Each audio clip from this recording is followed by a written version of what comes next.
बिसौली नाम का एक छोटा सा सादा सा गांव था। वहीं रहती थी एक मासूम सी लड़की, सुहानी। घर में तंगी तो बहुत थी, मगर मोहब्बत, आदब और संस्कारों की रोशनी कभी कम नहीं हुई। उसके पिता भोला राम खेतों में मजदूरी करते थे और माँ कमला देवी दूसरों के घर काम करके परिवार चलाती थीं। बचपन से ही सुहानी बहुत ज़हीन, बहुत समझदार थी। उसकी आंखों में सपनों का पूरा आसमान बसता था। लेकिन घर वालों का यह ख्याल था कि लड़की को ज्यादा पढ़ाकर क्या हासिल होगा। इसी सोच में जब सुहानी सिर्फ 15 साल की थी, उसका रिश्ता एक दूर के रिश्तेदार के बेटे जगदीश से कर दिया गया। शादी तो हो गई, लेकिन उम्र कम होने की वजह से सुहानी मायके में ही रही। उसे कहा गया कि 18 साल की होते ही तुम्हें ससुराल भेज देंगे। यह सुनकर उसके दिल के सारे सपने जैसे बिखर गए। वह स्कूल जाती, अच्छे नंबर लाती, मगर दिल में एक अजीब सा डर बस जाता कि 18 साल के बाद उसकी दुनिया बदल जाएगी और शायद उसकी पढ़ाई भी वहीं खत्म हो जाएगी। सुहानी दिलो जान से पढ़ाई से मोहब्बत करती थी। उसका ख्वाब था कि एक दिन वह बड़ी अफसर बने, पुलिस की वर्दी पहने, गाड़ी पर डीएसपी लिखा हो और लोग उसे सलाम करें। समय गुजरता गया। शादी हुई थी, लेकिन जगदीश से कोई गहरा रिश्ता नहीं बन पाया था। फिर भी 17 साल की उम्र में उसने हिम्मत करके पहली बार उससे कहा, क्या मैं आगे पढ़ सकती हूँ? पढ़ाई मेरी जान है, मैं कुछ बनना चाहती हूँ। जगदीश ने उस वक्त बस यूं ही हामी भर दी, सोचकर कि अब भी मना करेंगे तो लोग बातें बनाएंगे। सुहानी को लगा शायद अब उसकी जिंदगी में कोई नई सुबह आएगी। लेकिन जैसे ही वह 18 साल की हुई, उसे ससुराल भेज दिया गया। ससुराल बड़ा घर था, बड़ा खानदान था और उससे भी बड़ी थीं जिम्मेदारियां। सुबह आंख खुलते ही काम का ऐसा ढेर सामने होता कि सुहानी खुद के बारे में सोच भी नहीं पाती थी। सास सख्त मिजाज की थीं, घर में अनुशासन चाहिए। ससुर पुराने ख्यालात वाले, बहू घर संभाले, यही काफी है। जगदीश एक सरकारी स्कूल में चपरासी था। शादी से पहले उसने वादा किया था कि वह सुहानी को पढ़ने देगा, मगर ससुराल का माहौल आते ही यह बात धुंधली पड़ने लगी। कुछ महीने गुजरे, सुहानी ने हिम्मत जुटाई और फिर कहा, मैं पढ़ाई जारी रखना चाहती हूँ, क्या मैं आगे पढ़ सकती हूँ? जगदीश ने चौंक कर देखा, अब कैसी पढ़ाई, घर का काम देखो, हमारे घर में कोई लड़की इतना नहीं पढ़ती, तुम्हें भी नहीं पढ़ना है? उसकी यह बात सुहानी के दिल पर जैसे भारी चोट बनकर बैठ गई। लेकिन उसने उम्मीद नहीं छोड़ी। वह सोचती रही, शायद एक दिन जगदीश समझ जाएगा। मगर वक्त के साथ जगदीश का स्वभाव और भी कड़क होता गया। छोटी छोटी बातों पर नाराज हो जाना, ऊंची आवाज में बोलना, सब आम हो गया।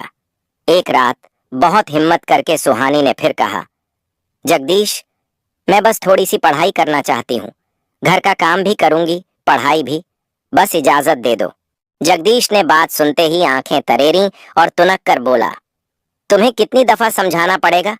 मैंने कह दिया ना, आगे पढ़ाई की कोई जरूरत नहीं, दोबारा ये बात जुबान पर मत लाना।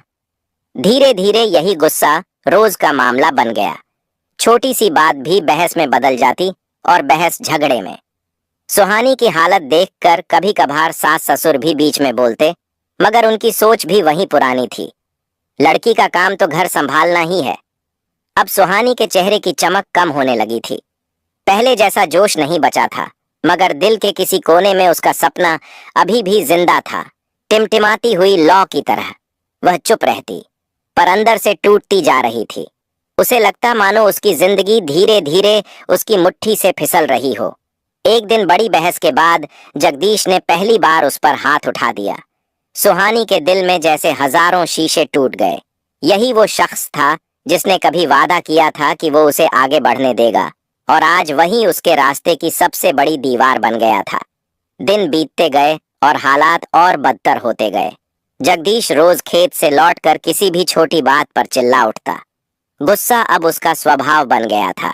सुहानी हर बार चुप रहती, क्योंकि उसे महसूस होने लगा था कि हर झगड़ा उसके सपनों से एक कदम और दूर कर देता है।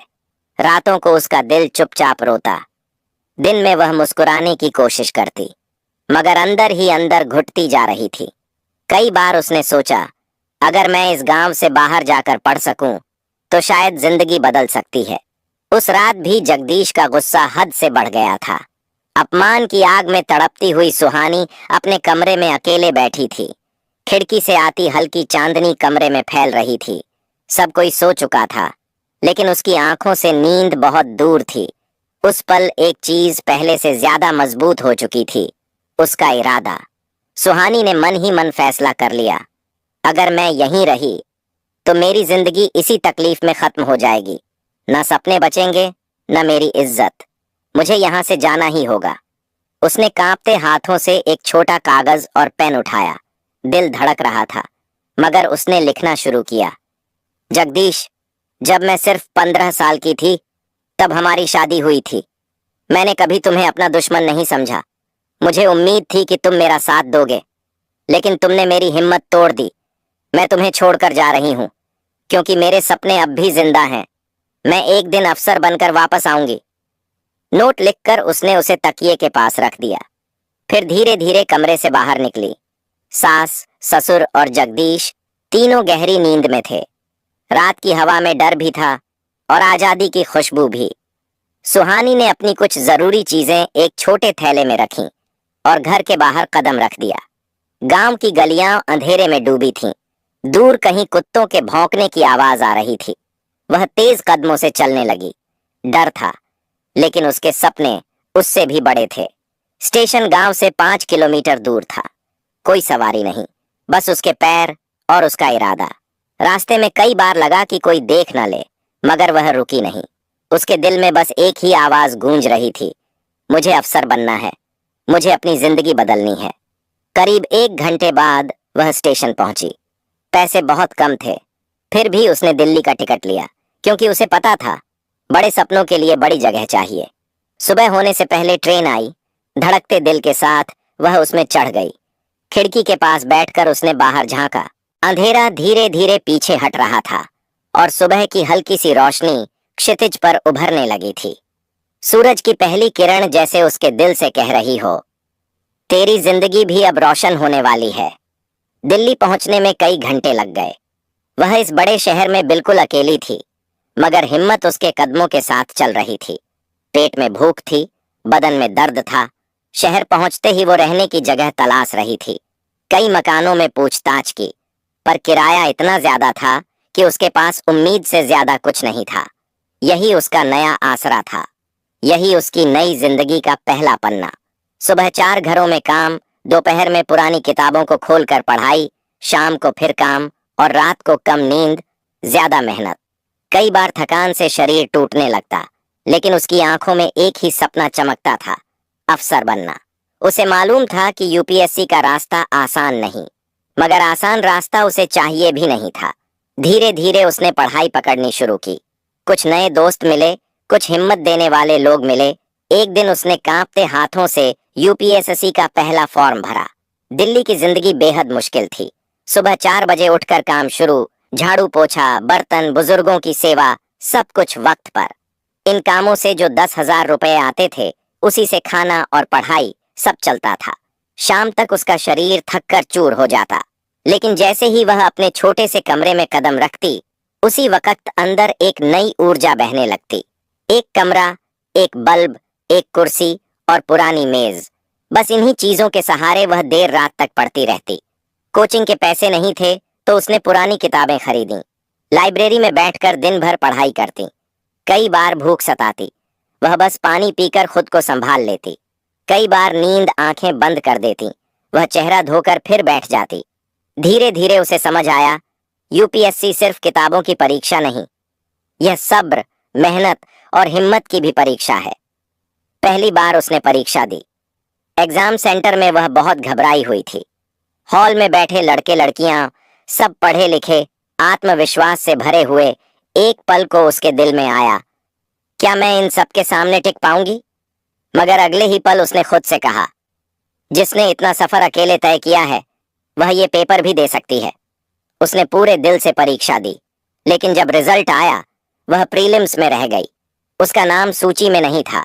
उसकी उंगलियां कांपने लगीं, पैर जैसे सुन्न हो गए। कमरे का बल्ब बुझा हुआ था और उसके अंदर भी अंधेरा उतरने लगा था। उस रात वह बहुत रोई। छोटी छोटी सिसकियों में उसका दर्द बहता रहा। उसे लगा जिंदगी फिर से उसके साथ खेल रही है। माता पिता का चेहरा याद आया, ससुराल की बातें याद आईं, जगदीश की मार, अपमान, सब कुछ। एक पल को लगा शायद सब खत्म हो गया है। तभी उसके कमरे का दरवाजा खटखटाया गया। बाहर उसकी पड़ोस की लड़की पूजा खड़ी थी, जो खुद 4 साल से यूपीएसएससी की तैयारी कर रही थी। उसने सुहानी की हालत देखी और धीरे से कहा, सुहानी, हार मत मानो। पहली कोशिश में चयन होना बहुत मुश्किल होता है। तुमने 1 साल में जितना किया है उतना कोई आसान रास्ता चुनने वाला नहीं कर पाता। तुम्हारी मेहनत कहीं खो नहीं रही, बस एक बार और कोशिश करो। पूजा की बात उसके दिल में एक चिंगारी की तरह उतर गई। पूजा ये कहकर चली गई। सुहानी ने